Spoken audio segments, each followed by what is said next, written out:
é algo impossível de acontecer. Então tenha certeza que você vai alcançar.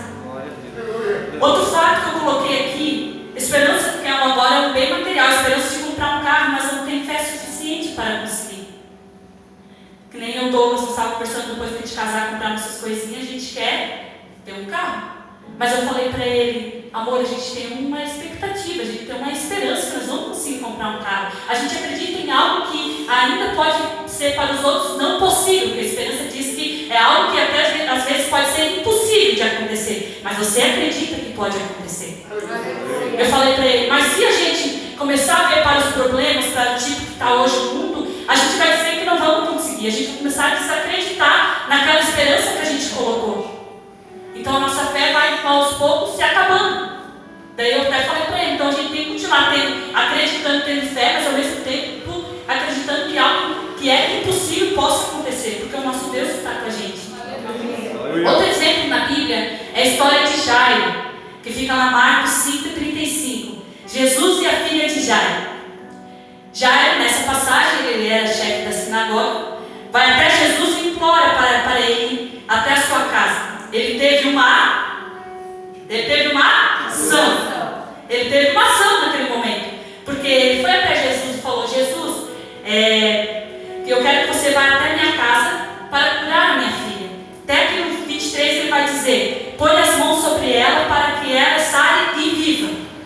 Então Jesus pegou e foi com ele. Mas no meio do caminho pararam as pessoas, os conhecidos de Jairo, que eu não veio na cabeça, era um servo deles, algo assim. Chegou até ele e falou assim, sua filha acabou de falecer, não aborreça mais o mestre. Mas Jesus disse para ele, não, venha comigo. E eles mesmo assim foram até a casa de Jairo, Jesus queria ver. O que me chama a atenção nessa passagem é que quando ele chegando lá, ele vê algo ribuliço, pessoas chorando, gritando, música fúnebre, eu acho que fala assim, acontecendo naquele local, as pessoas desesperadas, e Jesus questiona eles, por que chorar se ela apenas dorme? E o que me chama a atenção nessa passagem é que o fato de quem estava lá na casa começar a caçoar de Jesus, quando ele fala que a menina apenas dormia. Então Jesus ele usa de sabedoria e manda todos que saíssem dali, ou seja, todos aqueles que não tinham mais fé e esperança no milagre. Então ele só deixou aqueles que tinham, que era o pai, a mãe e os 3 discípulos que estavam com ele naquele local para acontecer. Então assim, o que eu quero trazer para vocês, que aqui no 40 ele diz que a menina levantou-se no mesmo instante que Jesus disse para a menina, levante-se, e no mesmo instante ela se levantou-se. O que eu quero dizer aqui para vocês, que teve um caso da mulher, do fluxo de sangue, teve primeiramente a multidão. Nesse caso aqui do Jairo, qual foi o impedimento ali na hora que quis abalar a fé e a esperança de Jairo? Foi avisar ele antes, que ela tinha morrido, ele podia mais desistir, mas Jesus o motivou. E quando chegando lá, as pessoas caçoaram dele, de Jesus. Então quero dizer para vocês que o mesmo caso que Jesus fez naquele dia, tirou algumas pessoas que não te levam a olhar para frente, para você criar uma expectativa de vida, comece a tirar da sua vida. Não deixe ela ali estagnada onde estão. De vez de te levar para frente, só te leva para trás. Você diz que vai fazer alguma coisa porque não vai dar certo. Começa a interromper a tua certeza das coisas e você acaba perdendo a fé. E a tua esperança com o tempo vai enfraquecendo. Então eu até escrevi aqui que muitas pessoas em nossa vida temos que se afastar. Elas podem abalar a nossa fé, a nossa esperança. Por isso nunca conte os seus sonhos a ninguém. Então uma canção. Faça que nem Jesus, mande sair da sua vida. Aquele que não te leva para frente, aquele que não te deixa você continuar tendo esperança sobre as coisas, tire da sua vida. Só que tem um exemplo muito legal, pastor, que às vezes você diz, como é que eu vou tirar alguém da minha vida, mas é às vezes a minha esposa, que eu quero compartilhar com ela algo que eu quero que aconteça, é alguma esperança que eu tenho sobre algo e ela só começa a dizer, não vai dar certo, não adianta tentar, não adianta conseguir, não adianta conquistar. Então continue firme, continue orando que Jesus está contigo, se for da permissão dele. Ou contrário, seu esposo, porque disse até que a morte nos separa, não tem como você matar ele para conseguir almejar algo que você deseja, Então eu digo principalmente para os casais, eu não sou casada, vou casar, então isso serve até para nós. Nunca destrua o sonho, a expectativa. a esperança do seu cônjuge. Fala assim, pastor. Bem, obrigada. Nunca destrua isso, sabe? Que nem o pastor fala, vai acabar criando um monstro dentro da sua casa. E muitas vão ser as discussões. E essa pessoa que às vezes você está sempre dizendo que não vai dar certo, ela nunca mais vai se abrir para você. O casamento começa a esfriar nesse momento, porque os sonhos de expectativa, a esperança que alguém tem, sabendo que vai contar para outro, sabe que não pode contar, que sempre vai escutar um não vai conseguir. Então pense, reflita isso. E em outros meios que não envolva isso, afaste-se. Afaste-se. Afaste-se, porque ele não vai, essas pessoas que não deixam você caminhar, que ficam caçoando da tua cara, você não vai conseguir alcançar o que você almeja na tua vida. Outro exemplo na Bíblia fica em Mateus 8:5. Jesus cura o empregado de um oficial romano. Nessa passagem vai dizer que o oficial romano chega até Jesus e fala assim, Jesus, eu tenho um empregado meu que está doente. Jesus prontamente já fala para ele, eu vou lá curá-lo. Daí o empregado fala assim, não, tu não pode ir lá porque a minha casa não é digna para o Senhor entrar, e eu tenho superiores a mim, que Jesus não poderia ir lá. Mas ele fala especificamente no 8, ele vai dizer, somente uma hora e meu empregado ficará bom. Ele tinha uma expectativa em Jesus, ele acreditava tanto em Jesus, a esperança dele era tanto naquele momento, a fé que ele tinha em Jesus era tanto que ele falou, somente dá uma ordem aqui, não era dentro da casa, não era ponta da mão, não era encostando na capa de Jesus, era somente longe. E Jesus ele ficou tão admirado que ele vai até dizer assim, respondeu no 10, ele vai dizer assim, nunca vi tanta fé, nem mesmo no povo de Israel. Jesus ficou admirado com aquela atitude, sabendo que se ele declarasse dali, o empregado dele que estava lá na casa seria curado. Olha a esperança que esse general tinha em Jesus, olha a expectativa que ele tinha, olha algo que poderia ser até para as outras pessoas impossível. E Jesus vai dizer assim para ele no 13, vá para casa, pois será feito como você crê. Não adianta você vir na igreja pedir oração do pastor, às vezes ele te aconselhar, mas tua fé, tua crença está lá embaixo, você crê pouco, você não tem esperança nas coisas. Então o pastor fica dizendo, vai dar certo, mas será, pastor, será? Não. A partir de hoje, se você crer, vai acontecer que nem Jesus. Tudo que está sendo falado aqui, quando chegar na tua casa, onde você mora, no teu emprego, as coisas vão estar diferentes, porque você vai crer, não vai mudar. A esperança vai ser mais renovada, vai ser cheia da graça. Outro exemplo na Bíblia, que fica em Marcos 10:46. Jesus cura o cego Bartimeu. Nessa passagem vai contar que o cego Bartimeu estava lá pedindo esmola no canto dele. Nesse momento ele ouve alguém gritar que Jesus estaria passando por ali. O cego Bartimeu, além de ser cego, tinha mais uma coisa que impedia dele chegar até Jesus, era a multidão.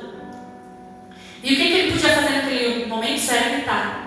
E ele começou a gritar alto, Jesus, filho de Davi, tem misericórdia de mim. Jesus, filho de Davi, tem misericórdia de mim. E nesse momento, as pessoas lá no 48, vai dizer que muitas pessoas o repreenderam, mandaram que ele calasse a boca. Mas ele ainda continuava gritando, Jesus, filho de Davi, tenha misericórdia de mim. O cego, ele tinha uma esperança, ele tinha uma expectativa que Jesus ia ouvir ele, e assim foi feito. Sua ação foi gritar por Jesus. Então nesse momento, nessa noite, eu não sei o que você precisa, não sei o que você necessita, mas basta você abrir sua boca e gritar e clamar, Jesus, filho de Davi, tem misericórdia de mim, eu preciso que você entre na minha vida, venha mudar aquilo que está errado, venha consertar aquilo que talvez está quebrado, venha renovar minhas esperanças, porque eu quero ter mais fé em ti, Jesus. Jesus, Bartimeu foi correspondido. Jesus ouviu e o chamou na hora imediata. Ele largou a capa e foi ao encontro de Jesus. Jesus, ele, para falar aqui para vocês, que vocês perceberam que tem algumas pessoas que, além de dizer, de debochar e rir de você, que aconteceu no caso de Jesus na história de Jairo, vai acontecer algo agora muito interessante. Essas mesmas pessoas são aquelas pessoas que mandam você calar a boca, às vezes ficar quieto, não continuar falando as coisas, não continuar querendo sustentar aquela esperança que você tem algo, que você almeja alguma coisa na sua vida. Tento te colocar para trás, mas não se cale. E o mais interessante nessa passagem, que Jesus sabia o que o cego queria, mesmo assim perguntou para o cego. Eu entendo que o Senhor sabe o que precisamos, porque Ele conhece o nosso coração. Mas temos que dizer o que queremos para que a nossa esperança seja correspondida com aquele cego. Hoje Jesus te pergunta: o que quer que eu te faça? Basta você abrir sua boca. Sim, Jesus conhece seu coração, seus sentimentos, seus pensamentos. Mas às vezes a gente precisa declarar. Muitas vezes você tem que declarar. Ser humilde o suficiente, dizer: Jesus, eu não aguento mais. As coisas vão de mal a pior. Que nem nesse caso agora que a gente está vivendo, agora no momento dessa pandemia. Por que a esperança é tão importante nesse momento? Muitos, você falar com a maioria dos empresários, vão dizer: esse ano já deu, acabou, não vou conseguir mais. Tem alguns que falam: não, vai dar uma reviravolta, mas a maioria das pessoas que você pergunta vão dizer: já deu, já acabou. A esperança até ali, aquela expectativa do ano terminar bem, quando estava indo bem, já acabou por causa da pandemia. Só que eles se esqueceram que existe um Deus que pode mudar tudo. E Ele está cuidando de você que está aí embaixo. Não se preocupa, fica com o teu coração tranquilo. Só não perca a esperança e a fé em Deus. Santo é teu nome, Senhor. E lá no 52, Jesus diz para o cego: vá, você foi curado porque teve fé. Porque o cego ele teve certeza que só Jesus poderia fazer o milagre daquele. Amados, já está dando finalizar aqui para vocês. Finalizo dizendo: a esperança e a fé são duas palavras diferentes, também com significado diferente, mas que caminham juntos, uma dependendo da outra. Continue tendo esperança e nunca perca sua fé. Essa é a certeza que sua vitória vai chegar. Aleluia. Que nem tem aquela canção que eu tenho quinta-feira: quer vitória, meu irmão, quer vitória, vai orando, geme e chora. Se humilha na presença do Senhor. Olha, interessante. E no tempo dele, Ele vai te exaltar. Aleluia. É tudo no tempo dele. Então espere, confia. E como que eu já venho dizendo toda nessa administração que eu estou trazendo hoje para vocês, não perca a esperança, não deixe ninguém perder a esperança. Seja que nem aquela mulher de fluxo de sangue, que ela tinha tanta esperança, tanta fé, que ela só tocou na capa de Cristo e foi curada. Isso é virtude nele. Faça que nem Jairo, que não deu importância naquele momento. Até poderia ficar abalado, mas Jesus foi com ele até a sua casa. E aquelas pessoas que caçoaram, mandou sair. Tira essas pessoas da tua vida. Faça que nem como o empregado romano, que ele tinha tanta fé, tanta esperança, que o empregado não, o oficial, que o seu empregado que estava lá na casa dele foi curado quando Jesus declarou. E também faça como o cego Bartimeu, diz para Jesus o que você precisa.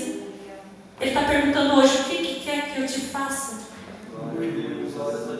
Amados, sentados ou em pé, eu quero orar por vocês nesse momento. Comece a abrir seu coração. Não sei como é que está a tua expectativa, tua esperança para esse ano.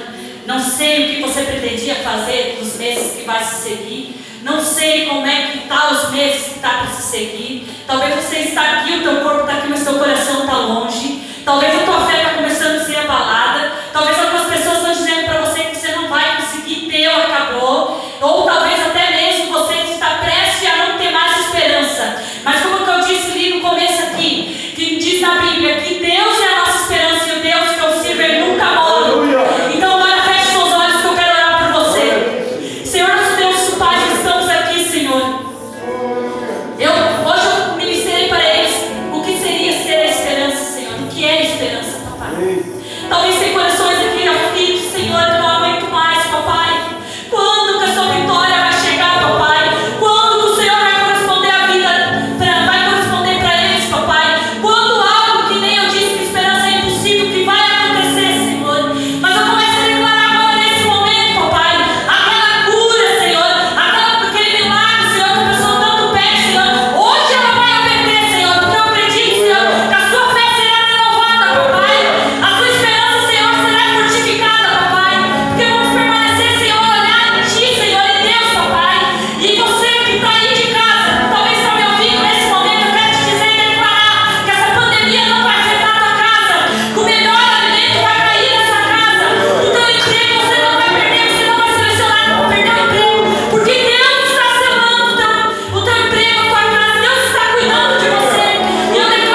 todos com a paz do Senhor, amém? Amém. Pode tomar seu assento. Não perca a esperança. A presença do Senhor está nesse lugar. Eu não sei você, mas eu sinto algo diferente já nesse lugar. Hoje estava ainda na palavra, estudando a palavra. O pastor também esteve falando para mim em relação para mim estar trazendo uma mensagem juntamente aqui essa noite. E quando o pastor falou para mim, eu já estava estudando um livro. E Deus tocou no meu coração para que eu viesse pregar a palavra em relação a esse livro, que é o livro de Esther. Abra sua Bíblia então no livro de Esther, capítulo 2 e versículo 17. Hoje, como título dessa noite, o que faz a diferença não é o lugar, mas é quem você é no lugar.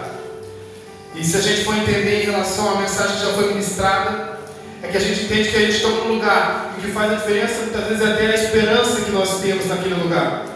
Eu espero que essa noite você venha abrir o teu coração e entender a mensagem, assim como você entendeu a mensagem em relação à esperança, que você venha abrir o teu coração e entender a mensagem que a diferença não é o lugar que você está, mas quem você é diante dele. Diz assim a palavra de Deus no livro de Esther, capítulo 2, versículo 17. O rei gostou mais de Esther do que de qualquer outra mulher. Ela foi favorecida por ele e ganhou a sua aprovação mais do que qualquer outra virgem.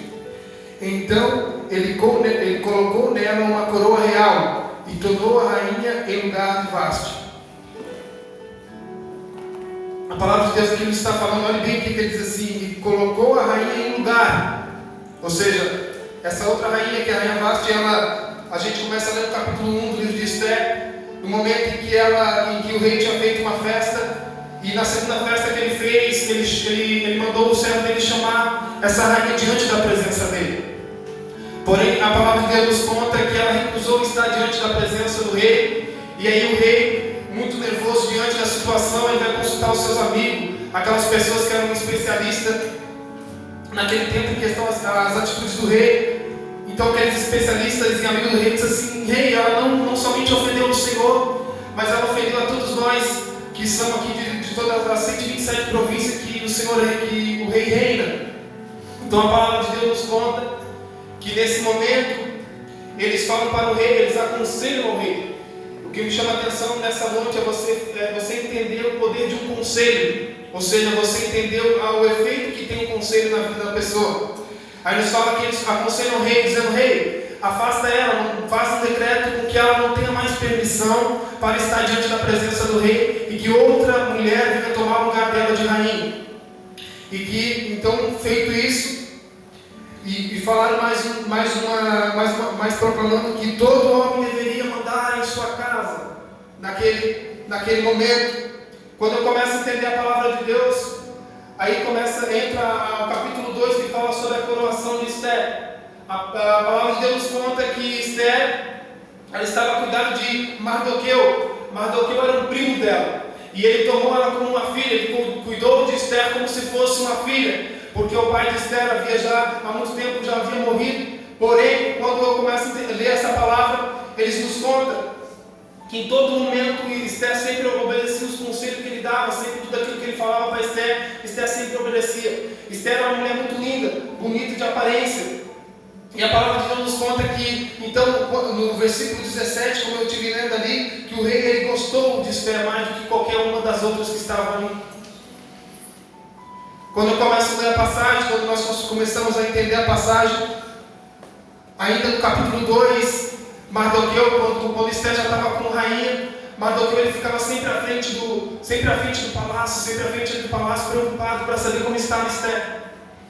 Aí a palavra de Deus nos conta que uma daquelas vezes que ele estava na frente do palácio, ele estava ali, ele viu que 2 oficiais do rei estavam com uma conspiração contra o rei, querendo matar o rei. Espera aí que você vai entender. E aí no momento em que ele fala para Esther em relação a isso, Esther comunica o rei faz uma investigação e descobre se que é verdade, e aí aqueles 2 oficiais são mortos e enforcados. Mas o que me chama a atenção essa noite é isso aqui, ó.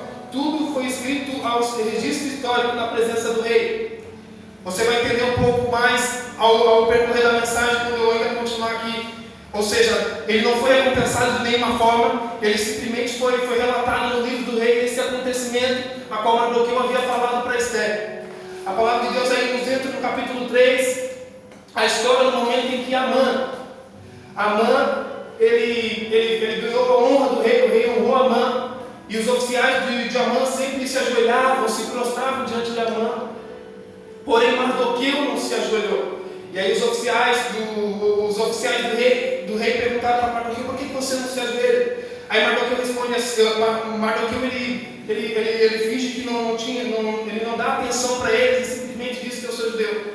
Para aqueles que estudam a palavra de Deus sabem que o sentido ali de se curvar não é no sentido de adoração, mas simplesmente o sentido de como tem na palavra de Deus que nos fala no momento em que Davi postou com o rosto em chão diante de Saul. E então nesse momento aqui, nesse contexto, para você entender, quando se fala no momento em que Mardoqueu ele recusou, é algo que deve ser muito mais estudado. Então eu não digo aqui que Mardoqueu deixou de se prostrar por causa era judeu. Se você for ver bem e entender o contexto, não tem muito esse sentido. Mas o que me chama a atenção é a continuação disso. E aí então, ele sabendo a qual povo Mardoqueu pertencia, Amã sabendo a qual povo Mardoqueu pertencia, ele chegou diante do rei e fez de tudo para que o rei fizesse um decreto com que todos os judeus fossem exterminados. Espera aí, irmão, entra no contexto da história, entra comigo que você vai entender a mensagem. Aí a palavra de Deus nos fala então, aqui nesse momento, que foi feito então um decreto, ele foi selado com o anel do rei, e quando era selado com o anel do rei, era um decreto como se não podia ser revogado. Ou seja, ele vai ser realizado nem que o rei não queira. Mas ali então o rei fez com o anel e aí então houve a permissão do rei. E aí a palavra de Deus nos continua falando sobre o momento em que Mardoqueu ele chega diante de Esther, pastor. Mardoqueu, ele sabendo desse anúncio, desse decreto, ele começa a se lamentar, ele começa a ficar aflito, começa a chorar. E aí Esther ela tenta mandar o servo seu para buscar Mardoqueu, e Mardoqueu recusa. E aí ela começa a conversar por cartas com Mardoqueu. E aí no momento em que ela começa a conversar por carta com Mardoqueu, ela começa a falar: o que houve, Mardoqueu? Ela pergunta para Mardoqueu: o que houve, o que deu? Aí ele fala tudo quanto Amã havia feito. Ele manda um decreto para ela e diz assim: você tem que fazer alguma coisa. E aí ela fala no versículo 11 do capítulo 4, ela diz assim: todos os oficiais do rei e o povo das províncias e do império sabem que existe somente uma lei para qualquer homem ou mulher que se aproxime do rei interno, sem ser por ele chamado, será morto, a não ser que o rei estenda o cetro de ouro para a pessoa e poupe a vida. E eu não sou chamado à presença do rei há mais de 30 dias. Há mais de quantos tempos, irmão? 30 dias. E aí sabe o que Mardoqueu fala para ela? Mardoqueu diz assim: pois se você ficar calada nessa hora, o socorro e o livramento de outra parte vai vir para os judeus. Mas você e sua família e seu pai morrerão. Quem sabe não foi para um momento como este que você chegou à posição de rainha. Diga comigo: quem sabe não foi para um momento como este que você chegou à posição de rainha. Aí olha o que diz o versículo 15 do capítulo 4.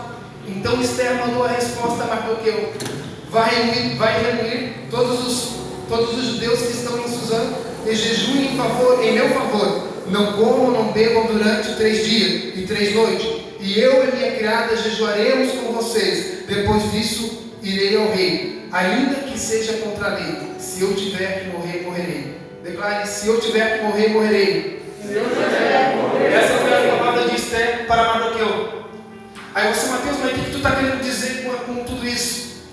Primeiro, a gente conhece quão corajosa foi Esther diante dessa atitude. Mas o que também me chama a atenção é que Esther ela sempre ouviu os conselhos de Mardoqueu. E de que ela não nega a sua origem, ainda que Mardoqueu falou para ela, antes dela chegar a ser rainha, ele diz assim: não fale qual é a sua origem. Não diga para eles qual é a sua origem.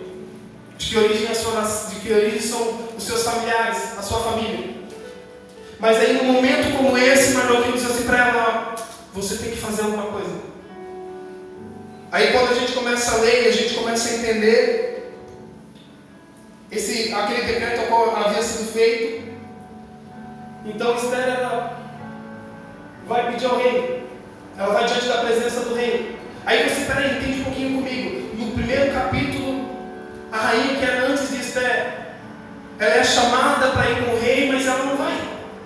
E aí tem um decreto que afasta ela diante do rei. Mas peraí, Esther, ela não foi chamada, mas Esther foi. E quando ela foi, o rei estendeu o cetro de ouro e Esther tocou, ou seja, o rei teve misericórdia dela. O que eu estou querendo dizer para você essa noite é que tudo existe um plano. E quando eu falo que o que faz a diferença não é o lugar, mas quem é você no lugar, eu estou dizendo que Esther, ainda que ela estivesse como rainha, ela continuou ouvindo esse conselho de Mardoqueu.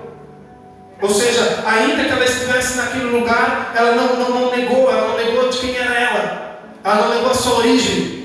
Existem pessoas que diante de situações estão negociando a sua fé. Existem pessoas que diante da situação estão negando Cristo, estão negando o Evangelho. Mas que nós devemos saber se posicionar diante de tudo isso que está acontecendo.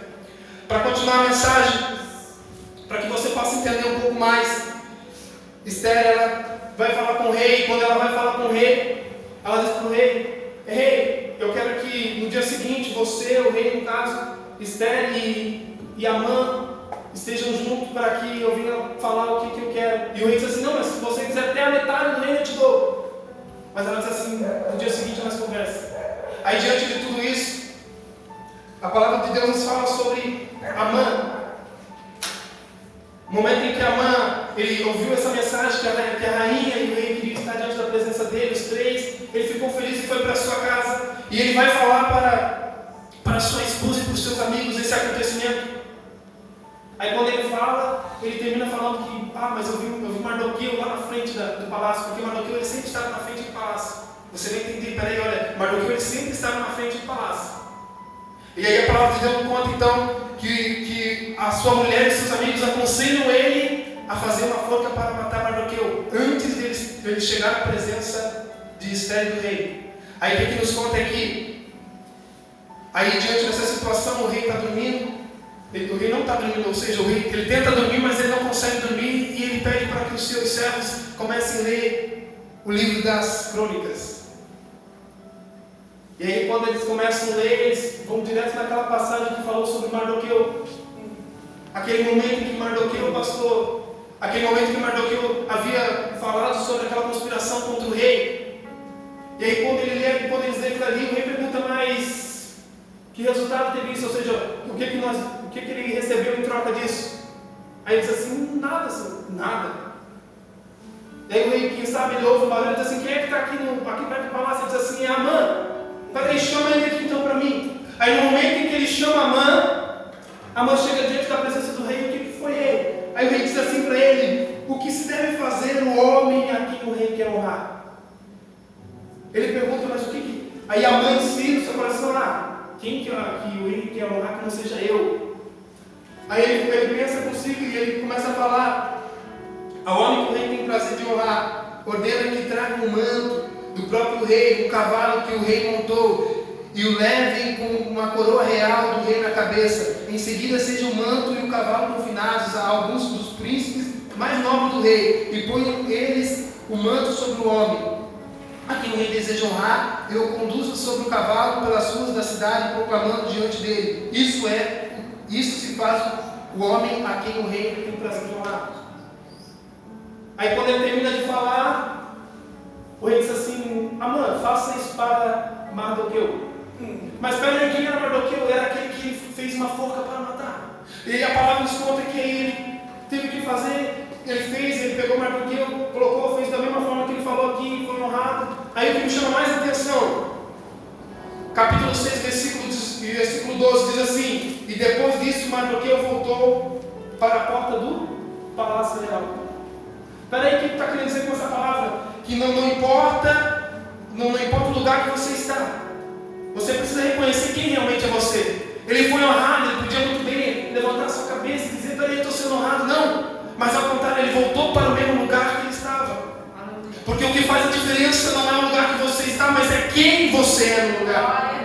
E aqui demonstra isso. Ele continua sendo a mesma pessoa. Aleluia. Glória a olha a ousadia, olha o posicionamento de Mardoqueu. Ele não se deixou se levar pela posição que ele estava. A gente precisa entender isso, a gente precisa se permitir ouvir o que Deus quer falar, o que Deus quer fazer na nossa vida. Existe um propósito para Esther estar naquele lugar, porque se você for perguntar, mas quem era o povo judeu? Era o povo que era escolhido por Deus. Aí você pode até dizer, mas peraí, o livro de Esther ele não fala, ele não mostra para nós o nome de Deus, mas ele mostra através, quando você vai lendo, peraí, Esther, ela estava como rainha, e aí nem falou, Mardoqueu aquela hora, quem sabe não foi para isso que você está no palácio. Ou seja, Deus ele não permite que nós venhamos perecer, Ele sempre tem algo para fazer em nossa vida. Continuando aqui na palavra, diante de tudo isso, aí ele vai, Amã vai diante da rainha, diante do rei, e aí a rainha ela fala tudo quanto Amã havia feito. Aí o rei faz o que com Amã? Ele manda ele matar na mesma forca a qual ele tinha feito para matar Mardoqueu. Mas o que eu quero que você entenda nessa palavra é que quando eu digo assim, que o que faz a diferença não é o lugar, mas é quem você é no lugar, eu começo a ver Jesus no deserto, tentado pelo inimigo, o inimigo mostrou isso para ele, aquilo para ele.